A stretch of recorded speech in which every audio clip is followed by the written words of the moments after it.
very side. By thy side will stand and always praise thy name. To ever lend our hearts and hands to help increase thy fame. The honor of old Eastside High calls forth our loyalty. Now, if I could really sing, I would say loyalty, loyalty 3 times. But I'll just say, so cheerful, dear old Eastside High, lead on to victory.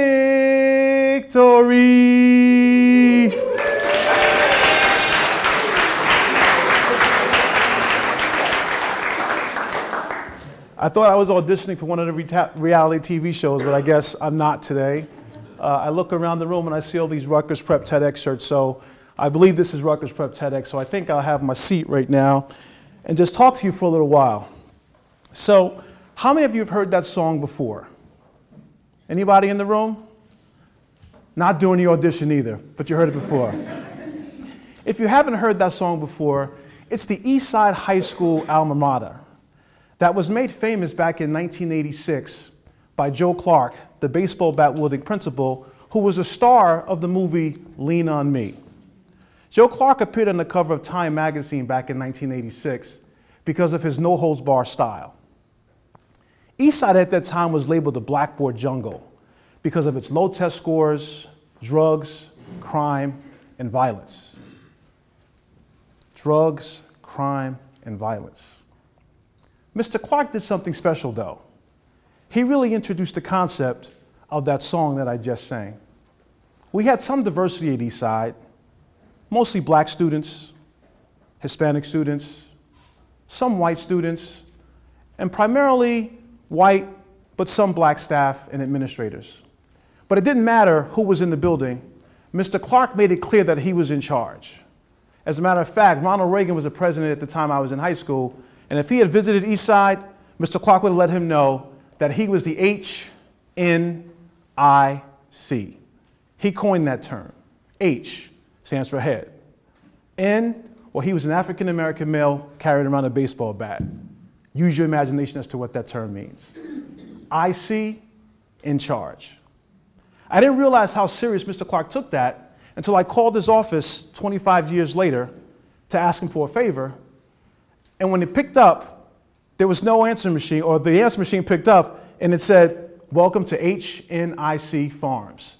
It's like, Mr. Clark, it's 25 years later. High school is over. In any event, I graduated high school almost 30 years ago. But that song I just sang resonates with me even to this day. As a matter of fact, when I was in the green room rehearsing it, I started to cry a little bit. And I cried not because I'm sad, but because I'm grateful, because I survived that high school experience. Music and song has a profound way of influencing the lenses through which we look at ourselves and the world. What if we harness the symmetry of song to create a community where everybody feels like a valued member of a winning team? There are lots of songs out there that could fit the bill, but there's one song in particular, when I break it down, provides a blueprint that allows us to embrace our differences and to change the world. I don't mean to undermine or minimize or trivialize it by comparing it to this song, but the simplicity of it is very helpful in helping me to make my point with you here today. I promise you, after I finish this, you will never ever look at this song the same again. According to festive legend, Santa used reindeer to guide his sleigh through the night. There were 8 of them. There was Dasher and Dancer and Prancer and Vixen and Comet and Cupid and Donner and Blitzen. Who was the most famous of them all? Rudolph. Who was the most famous of them all? Rudolph. Rudolph. I'm a lawyer, as you heard, and I did some research because I understood that Rudolph wasn't a part of the original 8. He came much later. So I started to think to myself, well, how did Rudolph get there? Well, how did many of us get to where we are? Was Rudolph captured and transported and sold into slavery? I don't know. Maybe he was. Was he already there, but he was stripped by people more powerful than him? It's a possibility. Was he tortured and put in a concentration camp and then he fled to get away? That's an experience of some people. Or did he immigrate, just like many of us, to a place and search for a better opportunity for himself and his family? I don't know how Rudolph got there, but he came later. But I do know this. He had to adapt to a set of changing circumstances in order to acclimate to his new environment without losing his sense of identity and who he was. Reminds me of a time when I was growing up in inner city Paterson, New Jersey. We moved a lot. In fact, we moved 5 times. And every time we moved to a different neighborhood, I had to prove myself socially, academically, athletically, and yes, many times physically, without losing myself and my sense of identity. How many of you have ever been there? In fact, one time when I moved to a different neighborhood, I told everybody in the school that I knew karate so they wouldn't mess with me. And one time I found myself in the bathroom and I was doing moves that I saw Bruce Lee do on a 3 o'clock movie on Saturday.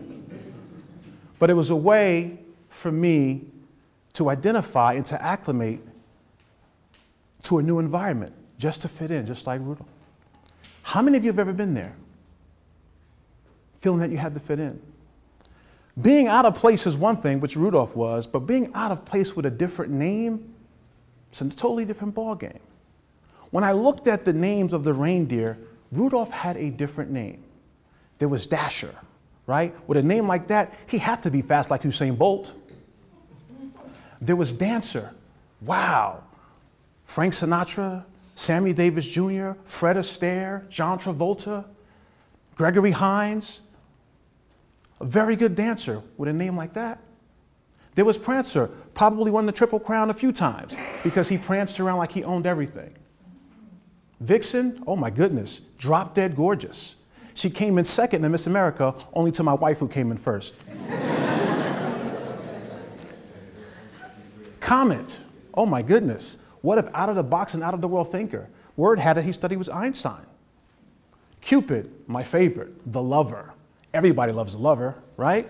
I see him hanging out with the Dos Equis band all the time. Be thirsty, my friends. Donner and Blitzen, short for what? Thunder and lightning, right? Power and strength. All of those names meant something. What did Rudolph's name mean? Imagine if you're in a situation where somebody walks in one day and says to Mary and to Peter and to Paul and to John and to Dave and to Susan, we have some new people joining us. Kasembe, Ngozi,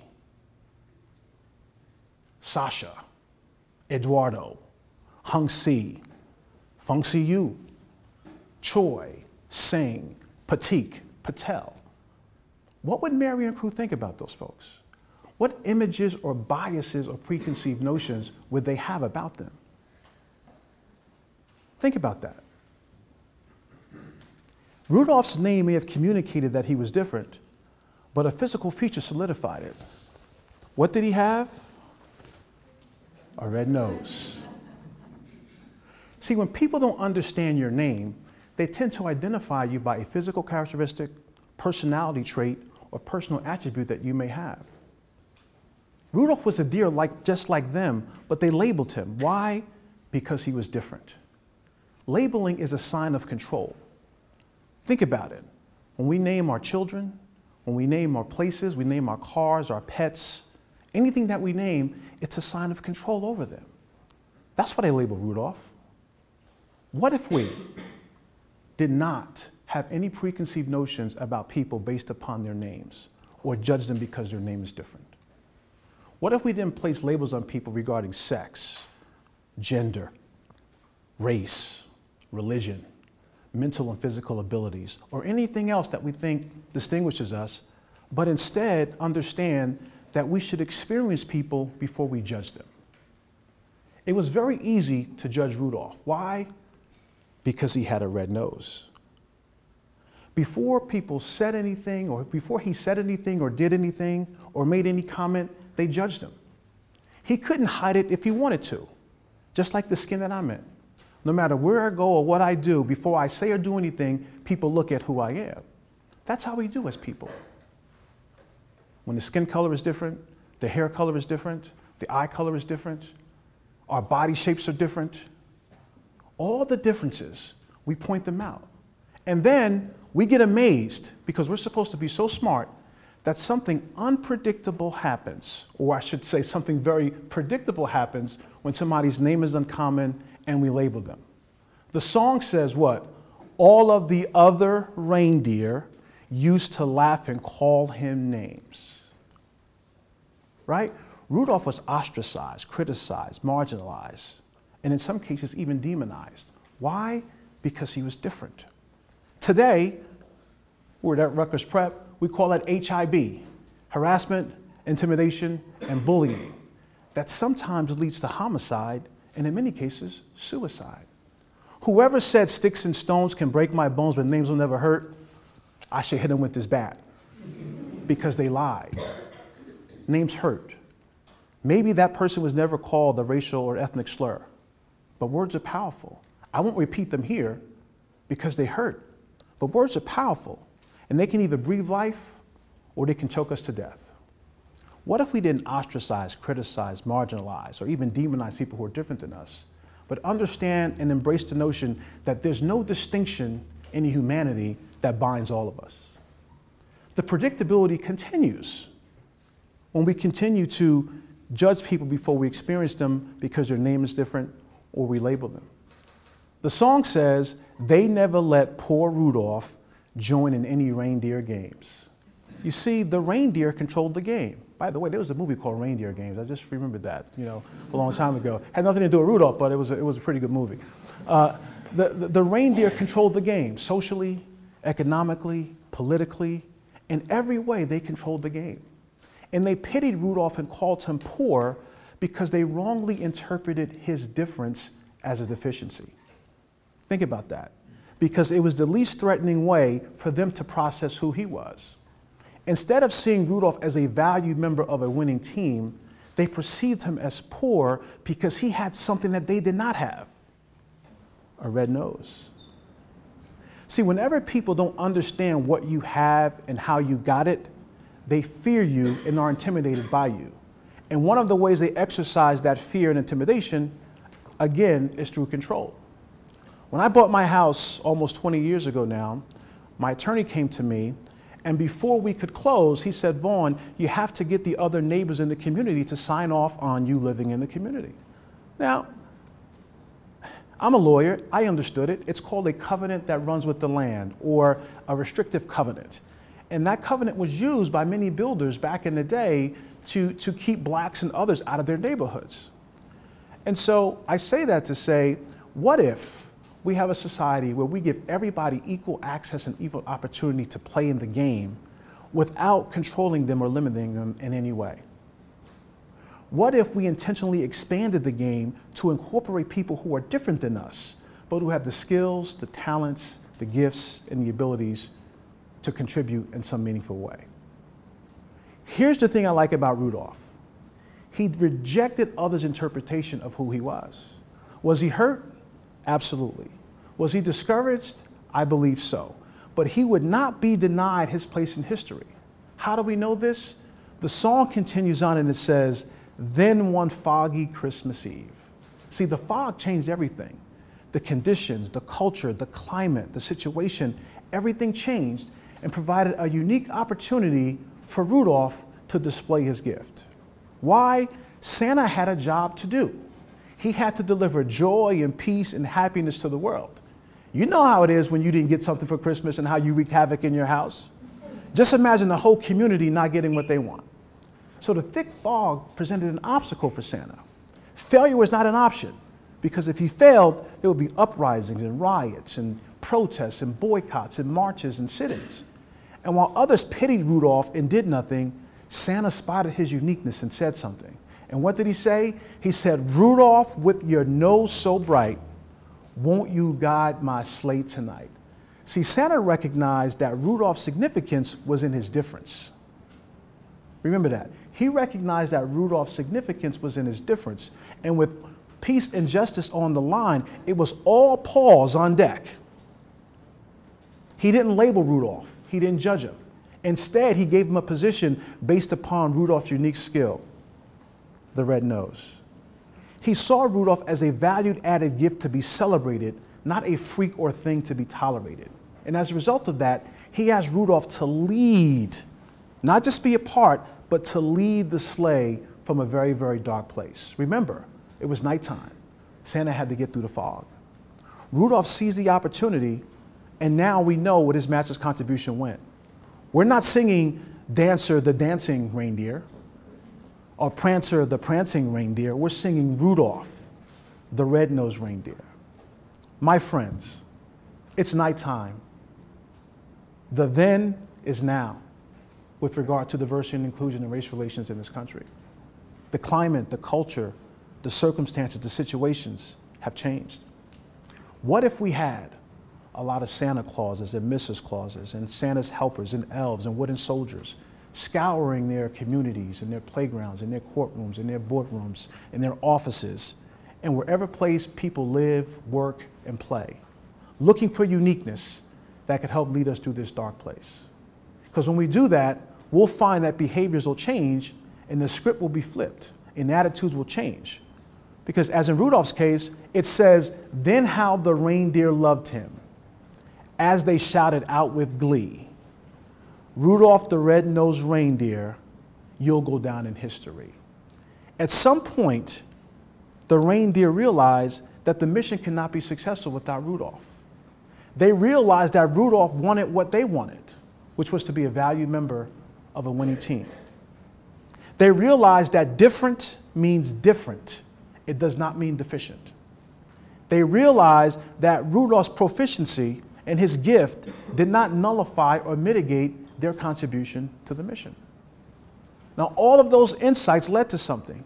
They led to shouts of glee about how great Rudolph was. The Hateful Eight started singing Rudolph the Great.